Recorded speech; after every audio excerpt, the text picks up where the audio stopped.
ध्यान में अगर आपकी आंखें फड़क रही हो तो समझ लेना चाहिए कि आज्ञा चक्र पे कोई चोट हो रही है। उसमें बुरा मानने की कोई बात नहीं है। अपना आज्ञा चक्र अगर खराब है तो उसे ठीक कर लेना चाहिए, क्योंकि आपका आनंद सब आपका शरीर कर हिल रहा हो ध्यान में और आप आराम से बैठ नहीं सक रहे हैं तो समझ लेना चाहिए कि आपके मूलाधार पे चोट हो गई। ये और भी डेंजरस सिचुएशन हो जाती। मूलाधार पे जब चोट हो जाती उसका भी इलाज करवा लेना चाहिए। वो भी लोग जानते हैं किस तरह से मूलाधार चक्र को ठीक करना। जानने को तो आप लोग मेरे लेक्चर सुन सुन के सब शास्त्र जान रहे हैं, लेकिन मैं देखती हूँ कि जो लोग थोड़े ही दिन पहले आए हैं वो आप लोगों से कभी कभी बहुत जोरों में जल्दी आगे बढ़ जाते, क्योंकि ये पढ़ाने लिखाने की बात है। ये आपके हाथ अगर थरथरा रहे हैं, कप कपा रहे हैं, तो भी समझ लेना चाहिए कि कुछ न कुछ आपके अंदर बहुत बड़ी खराबी हो गई। उस पे जूते मारने का इलाज सबसे अच्छा है। कल एक साहब आपने देखा होगा कि वहां कहने लगे कि माता जी मैं एकदम जड़ हो गया, फिर मेरे सामने आके यूं करने लगे।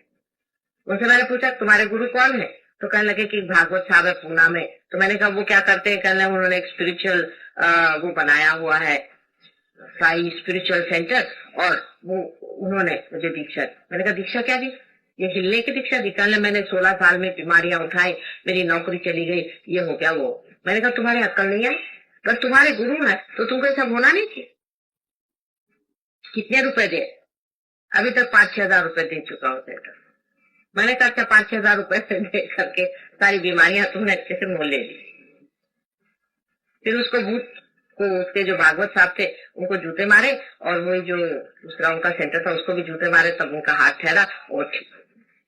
ये तो आप ही के सामने कल हुआ था, बहुत से लोग वहां थे।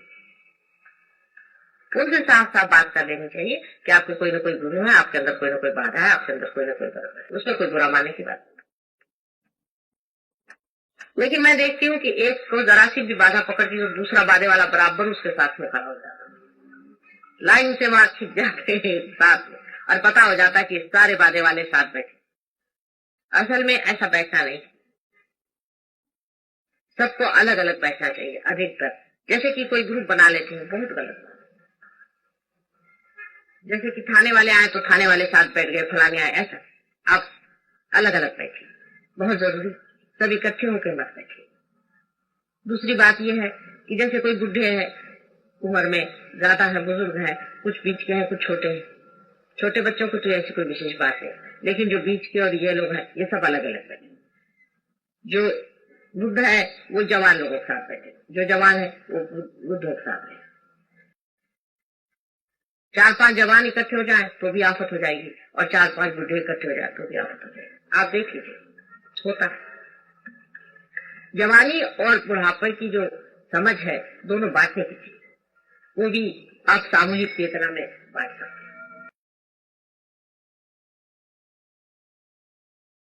बड़ों को समझदारी चाहिए,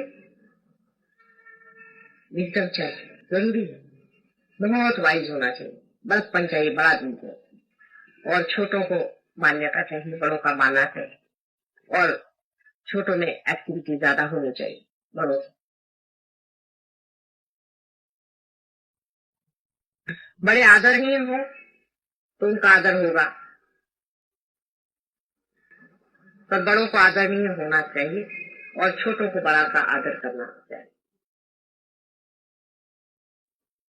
अनादर तो वैसे भी एक सहयोगी का दूसरे सहयोगी से करना है, क्योंकि आप लोग सब देवता से होते। ये सब आप ध्यान में समझ सकते हैं।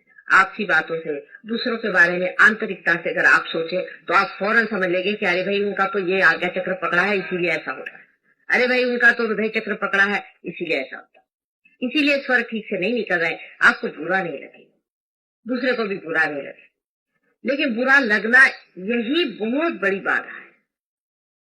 मेरी भी बात का लोग बुरा मानते हैं तो फिर औरों का क्या। मेरी कोई भी बात का बुरा नहीं मानना चाहिए।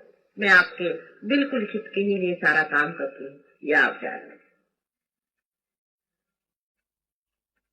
कोई भी बात की चर्चा होते वक्त ये देखना चाहिए कि हम सिर्फ यही चर्चा कर रहे हैं ना, कि हमारी कुंडलिनी कहाँ है, हम कहाँ जा रहे हैं, कैसे उठ रहे हैं, बाकी सब चर्चाएं व्यर्थ। हम धर्म में कहाँ तक जागरूक हो गए हैं, हम धर्म के अंदर कितना पा रहे हैं, कितना आनंद परमात्मा का लूट रहे हैं, यही अनुभव आपस में बताना है और इसी को आपस में जानना है। और बाकी सब व्यर्थ है, बाकी सब चीजों में मौन ही बेहतर चीज है।